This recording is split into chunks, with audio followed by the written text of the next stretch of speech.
The military teaches you discipline fast, but the one thing people don't talk about enough is how hard it is to turn that survival mode off. Today, we're talking all about military life, identity, brotherhood, transitioning, and how those experiences can shape an individual long after they leave. Let's talk about it.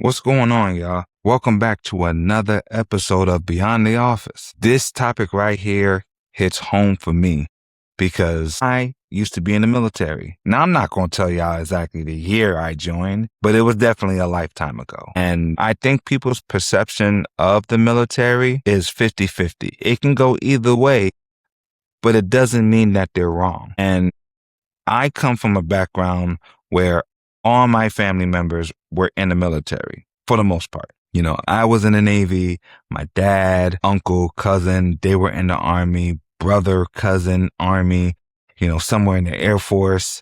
So there's a wide variety of individuals in my family that were in the military. And I knew a little bit about the military when I decided to join, and it was really the physical aspect of it all. I knew that it was going to be enduring. I knew that they were going to push my body to the utmost limit, and I knew that ultimately I would make it out on the other side. That was my expectation.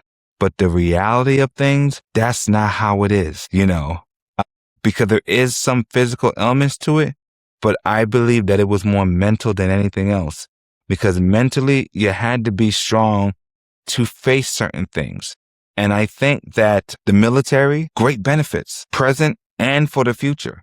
But people need to understand that the military life isn't easy. We are constantly facing sacrifice, stress, adapting to things constantly because things change, things evolve. Issues stem, and at the blink of an eye, we have to adjust to those situations. We're learning how to survive uncomfortable situations. We go from being in our own room to having to share a small space with like 80, 90 people. And it's not just a short period of time. You're in essence in the Navy on a ship for at least a year or two or more. Just so happened that I was on one ship for my entire career. And you have to learn the individual to your left and to your right. And at that particular moment, religion didn't matter, political preferences didn't matter, socioeconomic status didn't matter, color didn't matter. None of those things mattered because when you are on deployment and you are out there, the only thing that I need to know at the end of the day is if something pops off, if shit hits the fan, do you have my back? And they got to ask the same question of me. Do I have their backs? And it is always a constant sacrifice that individuals in the military make. There are plenty of times that I have seen we go on deployment, a person's significant other is pregnant.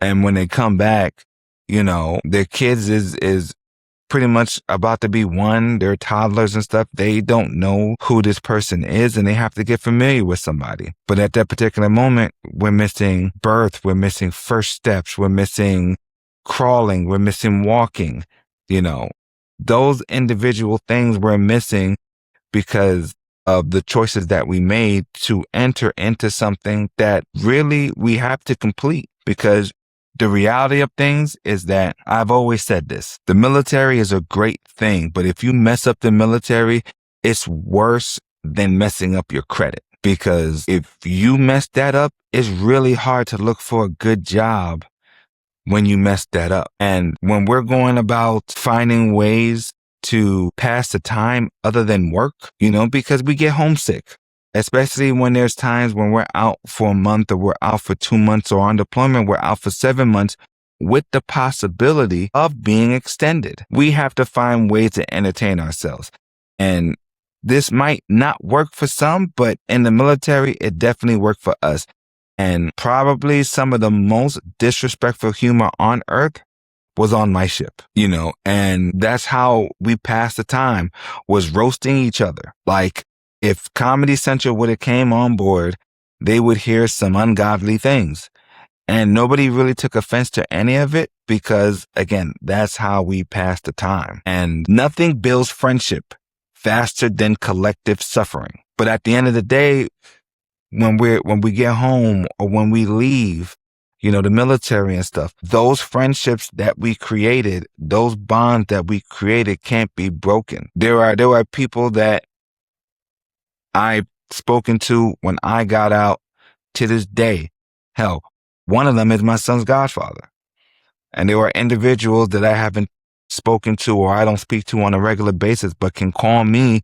And it's like we never fell off because there's a bond being in the military that goes far beyond anything. And the memories that I've had and the experiences that I had will last and live long after I'm gone. And just understanding the fact that in the military, that our mental health sometimes gets affected in some of the things that we do, because at any given Sunday, there's always, or it could be, an opposing threat. And that opposing threat doesn't give you a schedule like, hey, we're going to come roll up here and we're going to do this at 7:00. So be ready. Sometimes it's just a split second and next thing you know, you're fighting for your life. When you're home and there's a fire in your house, you have options. If it's something you can nip in the bud, you take the pot, you put it underwater.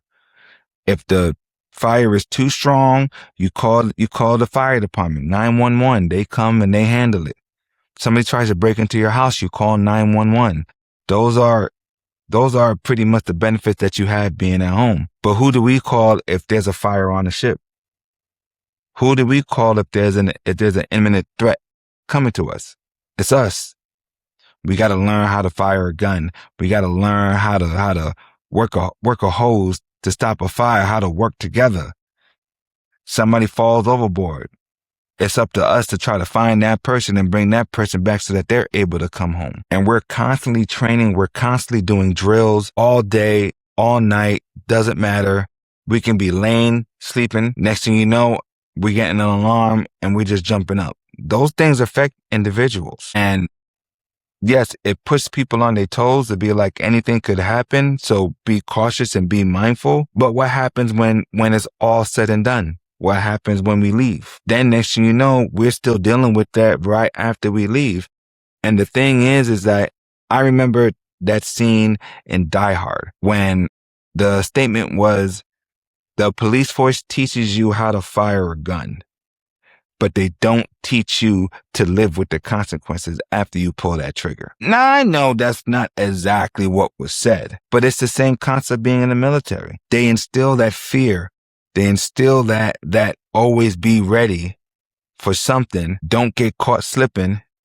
You understand me? Be ready so you ain't got to get ready mentality, that we have to then deal with that right after we get out, because there's no real proper way of transition once you get out, because everybody is different. And I think the difficulty is that they don't teach us enough when we leave to how to turn those survival modes off. And sometimes it goes out into the civilian world. It goes out into our relationships, and it's kind of difficult to then transition in a healthy way so that it doesn't affect other people. Now, my whole premise when it comes to the military was I've always been a firm believer of being myself, of not changing, not switching up for anybody. So for many people, the military changes them. And I think in essence, that's what the military wants. But I tried to be different. And for me, I didn't want the military to change me, because I still have to be a person when I got out of here.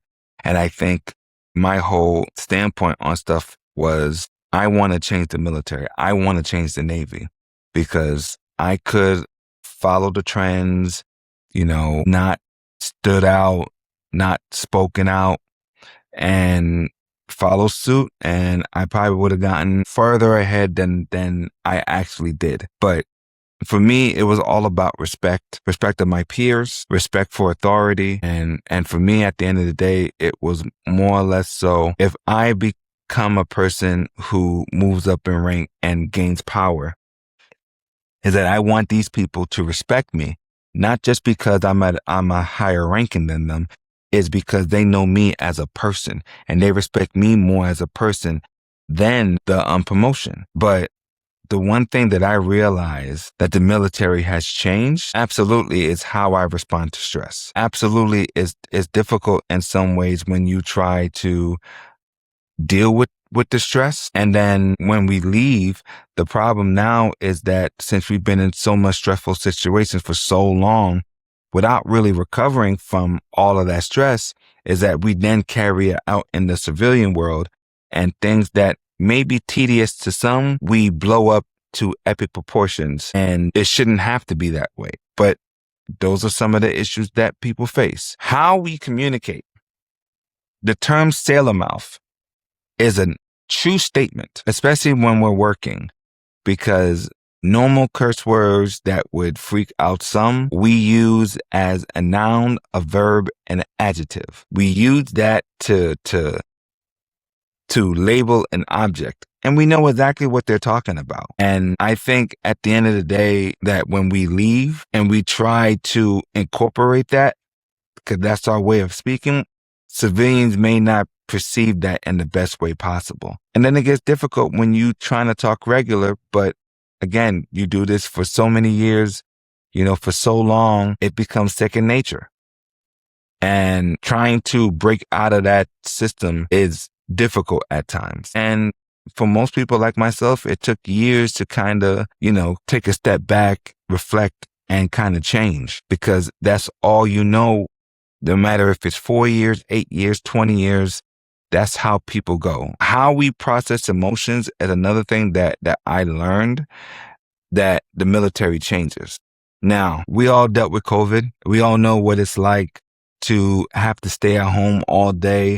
You're sitting in a house, you're catching cabin fever, your anger's at an all-time high. Picture that on a ship with hundreds of people.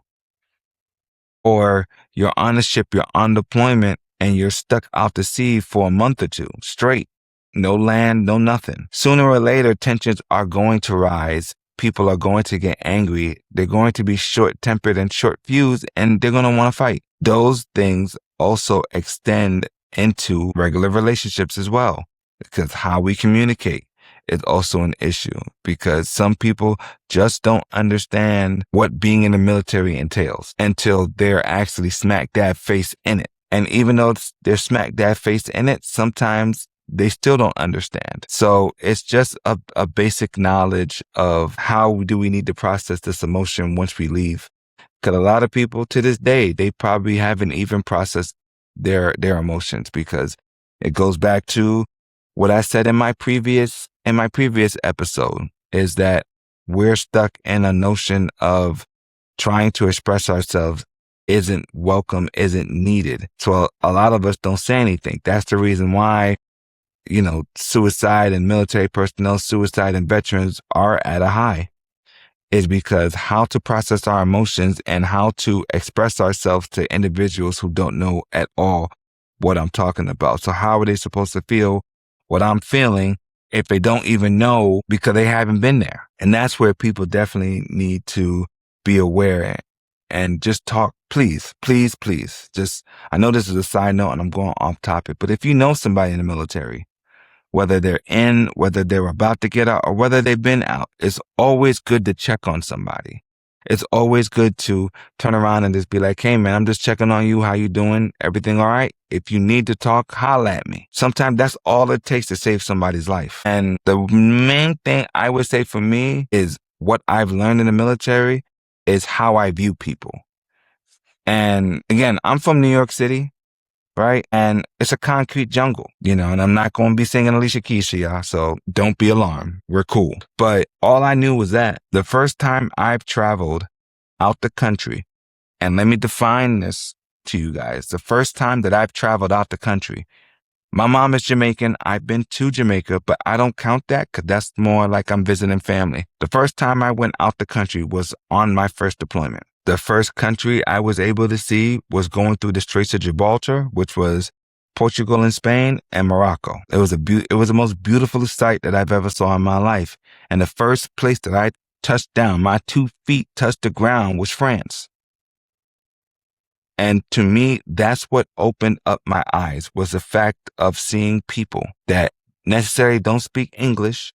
They speak some or they speak none. The air, the historic features, the scenery, the landscape, everything that you can possibly think of, just experiencing that in multiple countries, again, Spain, France, Italy, Malta, Jordan, Bahrain, Dubai, just a variety of people I was able to see and was able to socialize with them and sit down and drink and they ask questions. That opened me up. That opened up the floodgates to when I got out was I need to experience that more because people have this perception of Americans. But how are you supposed to know the perceptions of Americans from other people if you don't go anywhere? Because sometimes TVs can be deceiving. But when you're in front of somebody and they're telling you how they feel about Americans, sometimes it's just teaching them differently. And I think that was the most powerful thing for me, was to be able to be amongst other people and seeing how they live and seeing how they eat and see how they go about their business and go about their everyday lives. It was truly an amazing experience for me. And I think how I view people was probably the most important thing, because before it was like, hey, if you don't like me, I don't like you. But that's not necessarily the key, because most people, they mind their business until you ask them a question, and most of them are very friendly. So I think the most important thing was that. And just, again, if you have the chance to travel, if you had the chance to go somewhere, and please, when I say travel, I'm not talking about Miami. Okay? Miami is great.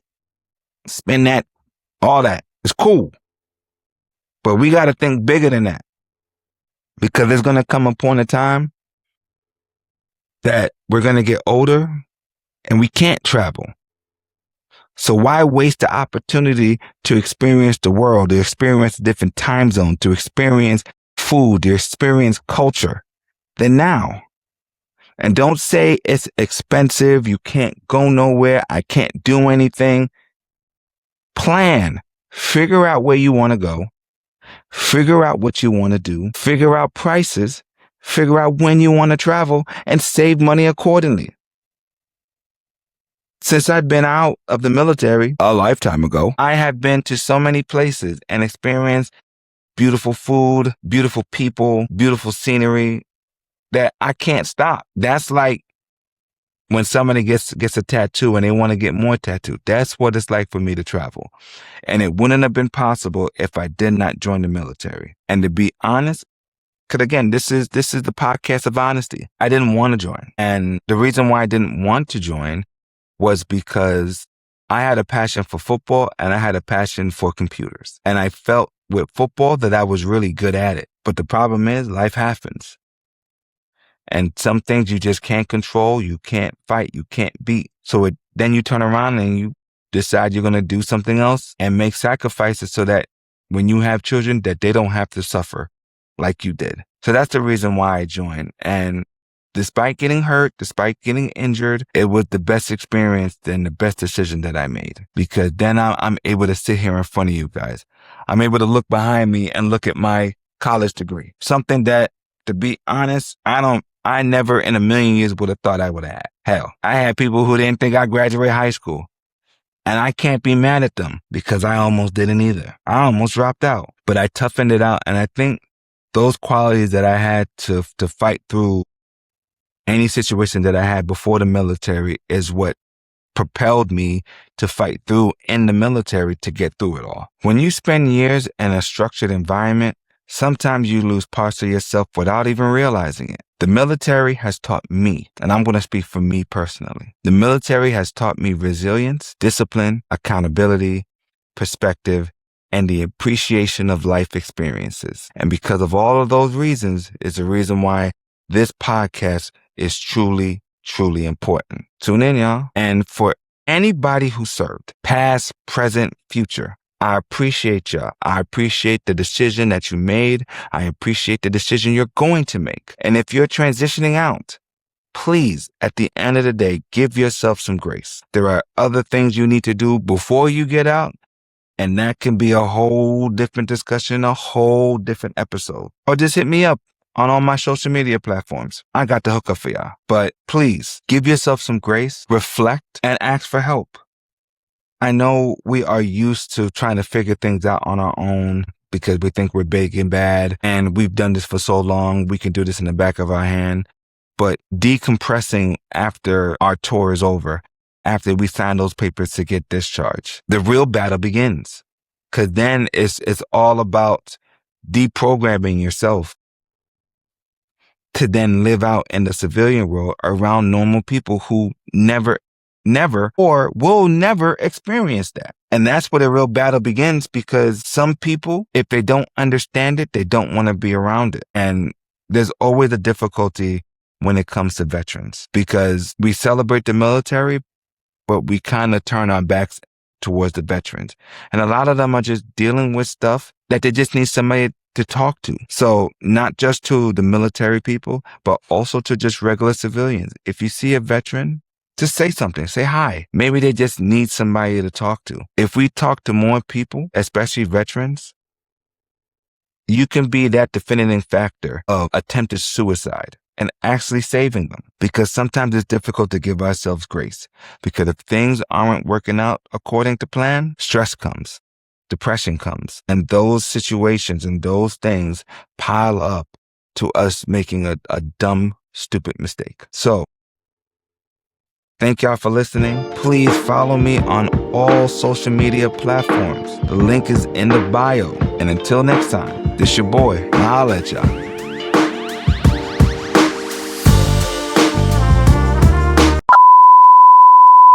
Before you go, I have something to say real quick. Beyond the Office is growing, and it's growing because of each and every single one of you. The conversations we have here, they matter, and I want to keep it going. So I set up a way to support the show if you want to. No pressure, no guilt. If this podcast has ever made you think, made you feel seen, or helped you start a conversation you've been avoiding, there is a donation link in the description and a Cash App dedicated to Beyond the Office. Every single dollar goes back to making this better. And I appreciate you either way. But if you want to start and help build this, now you can.